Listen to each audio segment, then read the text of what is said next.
review of the Walthers Mainline PA unit. Today we're going to take a look at the Delaware and Hudson version fitted with an ESU V5 decoder. And be sure to stick around to the end of this video. No, I don't have any more footage of an interview with Jason Tron, but I did take this locomotive down to a 2,000 square foot layout to put it through its ranks. So let's put this locomotive in the light box and take a look at some of the details, then we'll come to my 4x6 to take a look at the sounds and functions before we take it down to Dave Gesford's 2,000 square foot Baltimore and Ohio and HO scale to see just how well it performs. Starting on the front, we have the Alco Mars light with the yellow textured cover here. It is operational. We'll take a look at that with the version 5 decoder in just a second. Below that is an indented headlight, and below that is the Delaware and Hudson shield, and it is very crisp. Now, we have the yellow stripe that goes from one doorway around to the other, and you'll see the other side in just a second. Little situation going on here. Two kind of marker lights going on. This one isn't correct for the Delaware and Hudson version, but this one is very correct. Just a painted marker light, but the Delaware and Hudson did paint over these number boards and left them as kind of winglets when Santa Fe used them as number boards. Below that, we have yellow pinstriping that goes from the front all the way down each side. Below that are these two divots in the side. That's all I know how to call them. And around from that is one of two interchangeable pilot covers. Now the other is a bit more rounded off, and I think that's so you can install that over the coupler so that you don't have to take it off every single time. But again, this is the flat one. And above that is the anticlimber, which is molded in. Moving up to the top, we have separately applied windshields, this eyebrow that goes down a little bit on each side, and the Delaware and Hudson, and I guess for that matter Santa Fe specific, number board. We have separately applied handrails going down from the door, these two little boxes painted with that same stainless steel finish, and these really detailed trucks, another feature I did not expect to see on a mainline model. Now here with the side view, we get another look at those really detailed trucks and that pinstripe that goes all the way down the side, and another even finer strip of that stainless steel finish that carries all the way down with those rivets in it. Right here we see skirting, and through the skirting where the steps are, you can see the air tank and the fuel tanks, which I'm going to add to that can't believe I'm seeing it on a budget model counter. Above that we have a separately applied doorknob here with two more separately applied wire grab irons. More glazed window here, the Delaware and Hudson Herald, and a 17 number board, each of which are extremely crisp, again adding to that didn't expect to see it on a budget model counter. Some molded in detailing here on the skirting before we move up, and we can see molded in grading going all the way down the side. Right here on the back and the front we have molded in sand hatches, and I want to note that this paint goes all the way down the side through the grading, and the paint is crisp all the way down. Another point to that can't believe I see it on a budget model counter. Right here we have the Delaware and Hudson name on the side, and I want to point out all the riveting, adding to that counter again. It really looks great, it really looks crisp.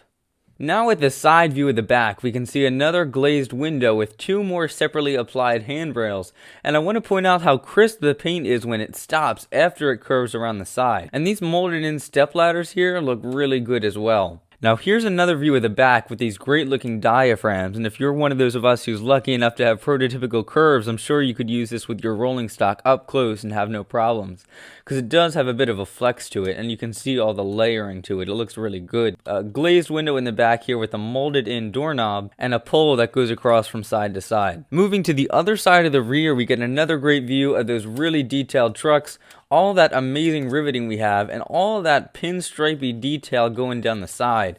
We see the Delaware and Hudson name written again, a sand hatch filler, molded and grading, glazed windows, separately applied handrails, and a separately applied doorknob over here.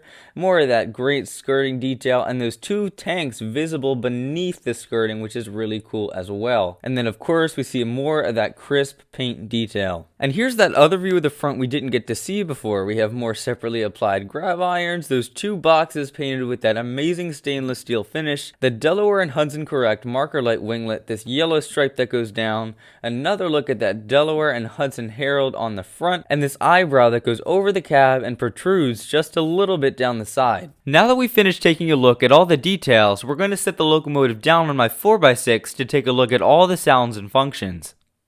F8 starts the locomotive up.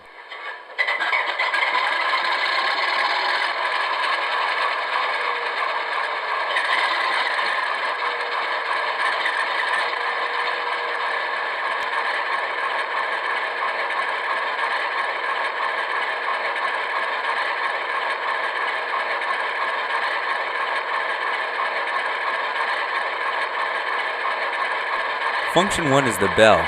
Here's the default Graham White E-bell.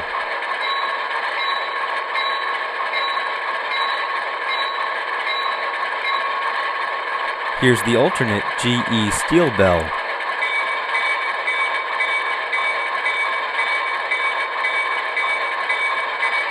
Function 2 is the horn. Here's the default Nathan K5HL.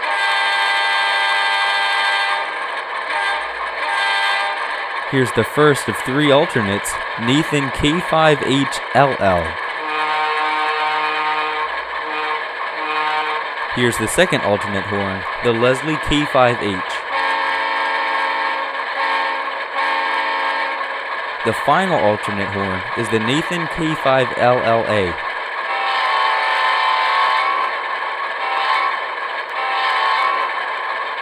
Function 3 is coupler crash.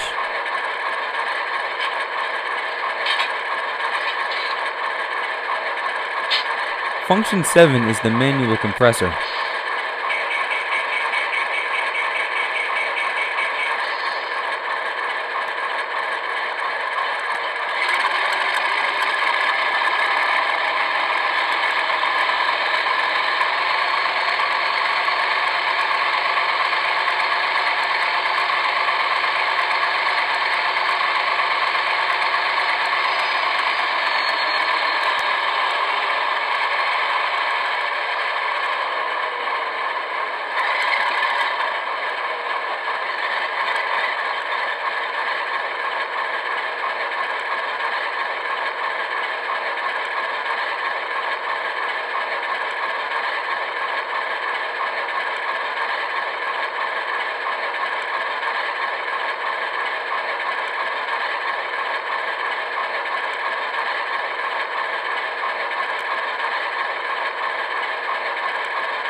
First thing I want to do is get it.